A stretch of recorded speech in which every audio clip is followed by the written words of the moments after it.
আসসালামু আলাইকুম ভাই। যাই বিদেশ আসতে চায় আমি একটা কথাই বলি ভাই, ড্রাইভিংটা শিখে আসেন। প্রতিটা কোম্পানির কাজে ড্রাইভিং জিনিসটা কাজে লাগে। প্রতিটা কোম্পানিতে গাড়ি থাকে, একটা না একটা সময় আপনার কাছে সুযোগ আসবেই গাড়ির স্টিয়ারিং ধরার।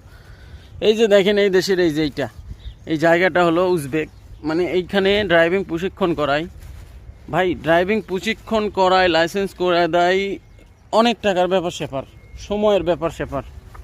আবার আপনি প্রথম চান্সে যে হয়ে যাবেন তা না, আপনারা ফেল মারাই দিব দিয়া আপনি থেকে জরিমানা এরকম নিতে নিতে ভাই এই দেশের 50-60 হাজার লিটা পার করে দেয়। এখন তো আরও বেতন বাড়ছে, আজকের উজরেত বাড়ছে, যার কারণে এখন আমি তখন দেখছিলাম 40,000-এর মতন খরচ হয় সবসময়, মানে 50,000 টাকা বাজেট রাখা লাগে।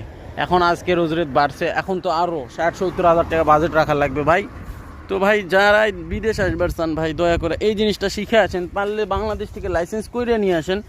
এইখানে সামান্য কিছু প্রসেসিং করলে, লাইসেন্স এক্সচেঞ্জ করলে এই দেশের লাইসেন্স দিয়ে দেয়। এই জায়গায় আসবেন, তারপর সময় বের করবেন, লাইসেন্স করবেন, শিখবেন, এগুলো অনেক দূরের ব্যাপার। দেখা যায় যে সুযোগ হয়ে ওঠে না, আপনার হাতের সুযোগ আসলেও আপনি সেটা কাজে লাগাতে পারেন না। সুতরাং বাংলাদেশ থেকে লাইসেন্স কইরা গাড়ি চালান শিখে আসেন, কাজে লাগবে ভাই। বিদেশ যদি আসেন, এই দেশ না হোক অন্য দেশ, যে কোনো দেশে লাইসেন্স কইরা আসেন, গাড়ি চালান শিখে আসেন, কাজে লাগবে।